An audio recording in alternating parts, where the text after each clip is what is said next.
cold weather conditions, heat, clothing, food, and shelter become vital survival factors. Unless tactical considerations dictate otherwise, this section will be using the Arctic tent.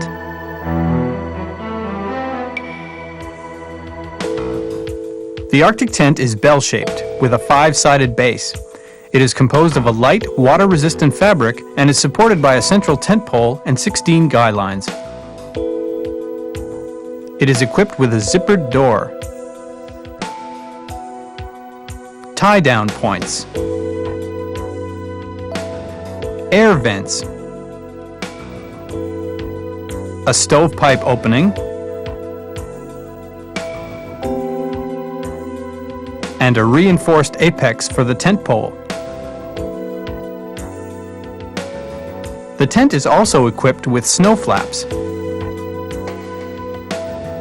In winter, 2 tents are used. The inner tent is hung by a system of loops and toggles in such a way that an insulating layer of air is formed between the inner and outer tents.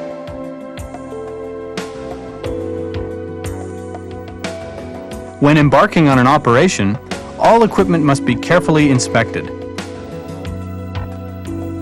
During inspection of the 2 tents, the reinforced apexes must be checked to see that they are in good condition. Check that the air vents open properly and that the zippers slide freely.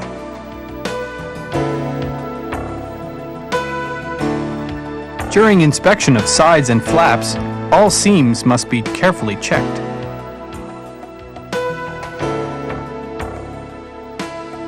Lines, pegs, and tie-down points must also be inspected. It is extremely important that the tent be previously hung up to dry. A tent that retains traces of humidity will inevitably deteriorate. Before taking up a position, think camouflage.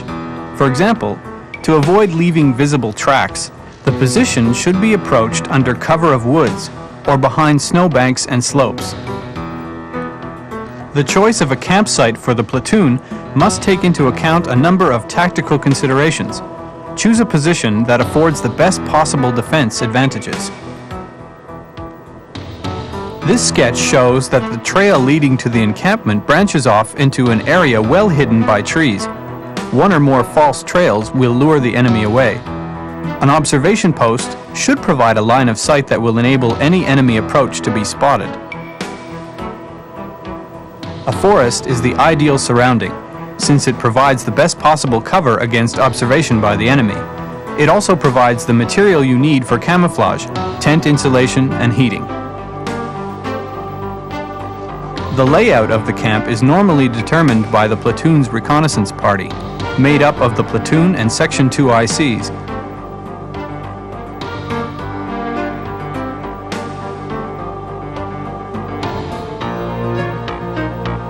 Once a campsite is selected, the platoon commander should issue instructions for setting up camp, with priority given to the construction of field defenses.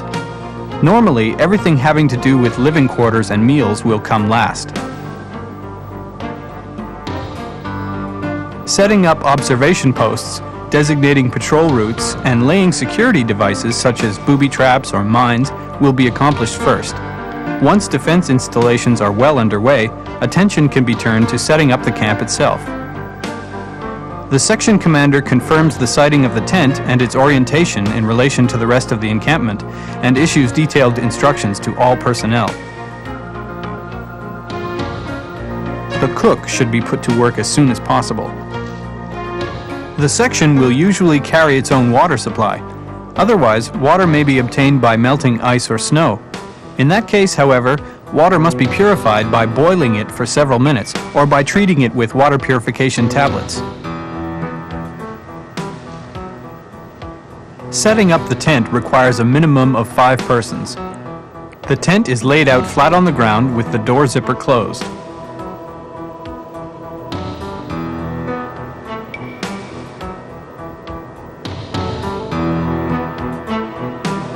The spike end of the tent pole is inserted into the reinforced apex and solidly secured.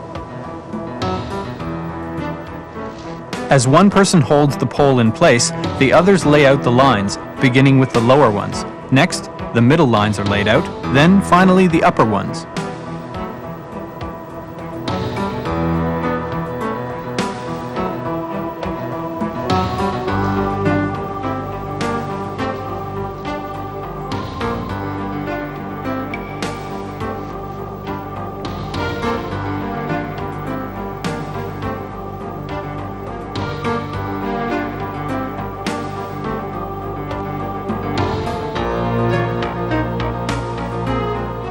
The toboggan is used to secure the door guy above the door.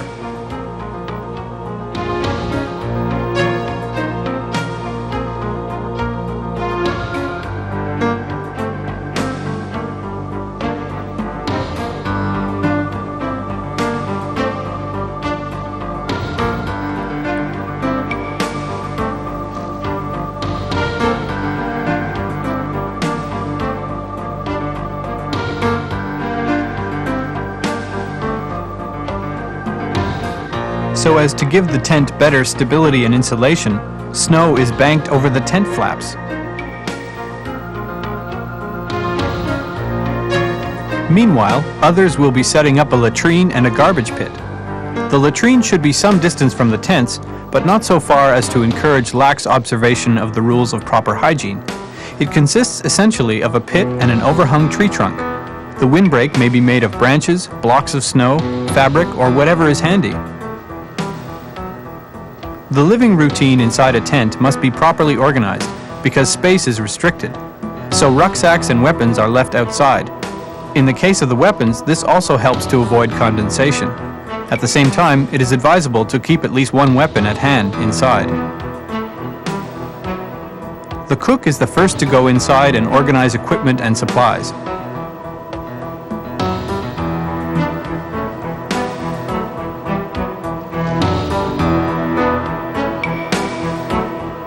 All cooking supplies are stored under the stovepipe opening. Air mattresses and sleeping bags are installed along the walls.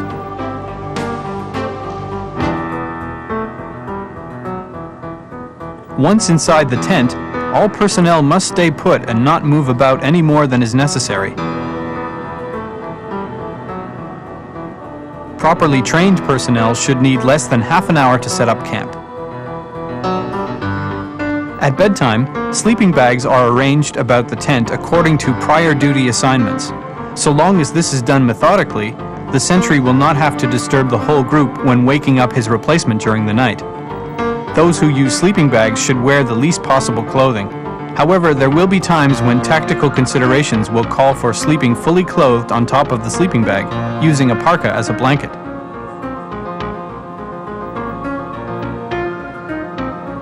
Whenever a fire is kept burning inside the tent, it is absolutely imperative that a fire picket be on duty. In conditions of intense cold, sentries cannot be expected to remain outside for too long. Accordingly, such conditions must be taken into account when assigning sentry duties, seeing to it that frequent replacements are provided.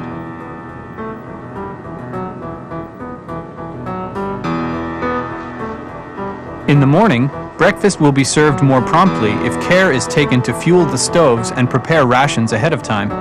Then heating is all that is required.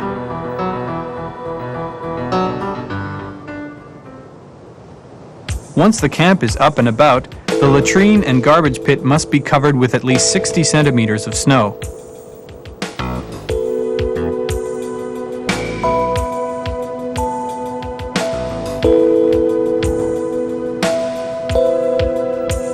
Striking the tent is carried out by team, just as it was in setting it up.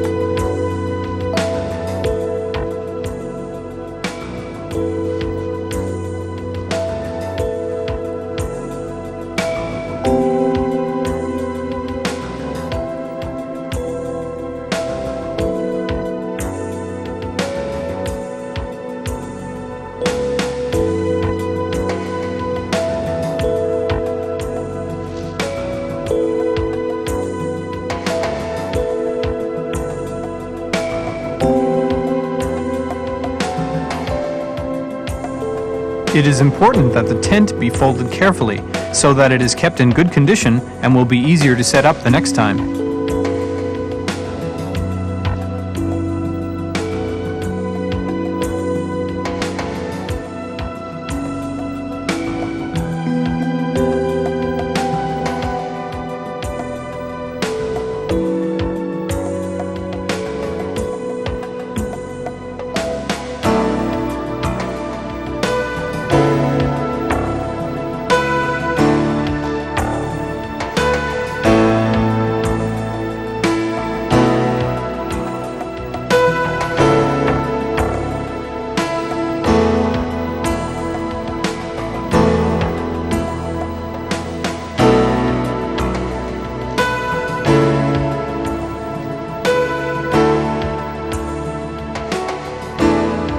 In winter, even more than in summer, the task of setting up the camp speedily and efficiently calls for precision teamwork.